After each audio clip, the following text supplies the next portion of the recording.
सभी प्रभु के भक्तों को मेरा प्यार भरा नमस्कार। राधे राधे। आज की इस वीडियो में हम बात करेंगे माँ गंगा की। गंगा के उत्तम और पवित्र त्यौहार जिसे हम कहते हैं गंगा दशहरा। गंगा दशहरा का मुख्य पर्व रूप से माँ गंगा के स्वर्ग से धरती पर अवतरित होने की खुशी में मनाया जाता है। पौराणिक कथाओं के अनुसार राजा भागीरथ अपने पूर्वजों को मोक्ष दिलाने के लिए कठोर तपस्या करके गंगा को पृथ्वी पर लाए थे। मित्रों, यह त्यौहार हर साल ज्येष्ठ मास के शुक्ल पक्ष की 10वीं तिथि को मनाया जाता है। इस दिन को मनाने के मुख्य कारण हैं और इसका महत्व हम आपको बताने वाले हैं। पापों से मुक्ति। मान्यता है कि इस दिन पवित्र गंगा में स्नान करने से व्यक्ति के सभी ज्ञात और अज्ञात पाप धुल जाते हैं। मोक्ष की प्राप्ति। गंगा दशहरा के दिन गंगा जल का प्रयोग, दान पुण्य और ध्यान करने से मनुष्य को जन्म मरण के बंधन से मुक्त और मोक्ष की प्राप्ति होती है। 10 पापों का नाश। दशहरा शब्द 10 और हरा अर्थात नष्ट करने वाला से मिलकर बना है। माना जाता है कि इस दिन गंगा में डुबकी लगाने से मन, वचन और कर्म से जुड़े 10 प्रकार के पाप नष्ट हो जाते हैं। इस पावन अवसर पर हरिद्वार, ऋषिकेश, वाराणसी और प्रयागराज जैसे प्रमुख तीर्थ स्थलों पर लाखों श्रद्धालु गंगा घाटों पर इकट्ठा होकर विशेष रूप से पूजा अर्चना और स्नान करते हैं। इस बार 2026 में गंगा दशहरा ज्येष्ठ मास में जो गंगा दशहरा है वो बड़ा ही शुभदायक है। इस दिन माँ भगवती के गंगा स्नान में अब हम वह समय भी बताएंगे कि कितने बजे से कितने बजे के बीच में हमको गंगा में स्नान करना चाहिए और गंगा माँ के स्नान करने से उस दिन हमको क्या क्या फल प्राप्त होता है, सुख समृद्धि प्राप्त होती है और उस दिन जो हमें प्राप्त होगा, जो मनुष्य गंगा दशहरा के दिन माँ गंगा के स्नान करता है उसके 10 प्रकार के पापों का नाश उसी क्षण हो जाता है, यानी उसी समय उसका नाश हो जाता है। तो आइए जानते हैं कि वो 10 प्रकार के पाप कौन से हैं। पहला, जो कठोर वाणी बोलते हैं, बहुत कड़वा बोलते हैं, मीठा बोलना जानते ही नहीं हैं, उनका जो कठोर वचन होते हैं और वो बोलते हैं उनका पाप भी नष्ट हो जाएगा। दूसरा, जो किसी का हरण कर लेते हैं यानी किसी का धन चुरा लेते हैं, वो पाप नष्ट हो जाएगा। जो दूसरों का बुरा करते हैं, गलत काम करते हैं, लड़ाई झगड़ा करते हैं और स्त्री का अपमान करते हैं, बिना किसी से पूछे उनकी वस्तु ले लेते हैं, दुराग्रह करते हैं, किसी की चुगली करते हैं, झूठ बोलते हैं और दूसरों का बुरा करने में लगे रहते हैं, इस प्रकार के जो पाप हैं वो गंगा माँ में स्नान करने से सहज में ही नष्ट हो जाते हैं। जो आज के दिन माँ गंगा में स्नान करता है, मित्रों, उस दिन ब्रह्म मुहूर्त में ही उठ जाना चाहिए।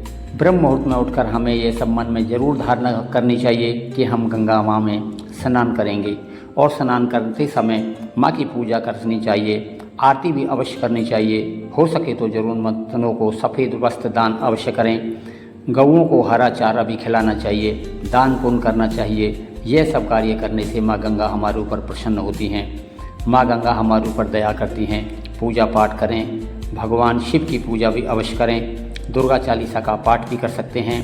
गंगा स्नान करना चाहिए। मित्रों, अब बात कर लेते हैं शुभ मुहूर्त की। गंगा स्नान शुभ मुहूर्त 2026, जो 2026 में गंगा स्नान 25 मई सोमवार को मनाया जाएगा। 10वीं तिथि प्रारंभ हो जाएगी 25 मई प्रातः 4:30 से और 10वीं तिथि समाप्त होगी 26 मई प्रातःकाल 5:10 पर। हस्त नक्षत्र प्रारंभ होगा 26 मई प्रातःकाल 4:08 से और हस्तकाल नक्षत्र समाप्त होगा 27 मई प्रातःकाल 5:56 पर। स्नान दान मुहूर्त होगा सवेरे 4:30 से लेकर सवेरे 5:30 तक रहेगा। मित्रों, एक बात और जान लेते हैं कि ऐसा बिल्कुल भी नहीं है कि हर इंसान को शुभ मुहूर्त में ही स्नान करना जरूरी होता है। जो इस शुभ मुहूर्त में स्नान कर सकते हैं वो अवश्य करें और जो भक्त इस मुहूर्त में स्नान नहीं कर पाएँ तो उनको जब भी समय मिले वो अपने हिसाब से भी स्नान कर सकते हैं।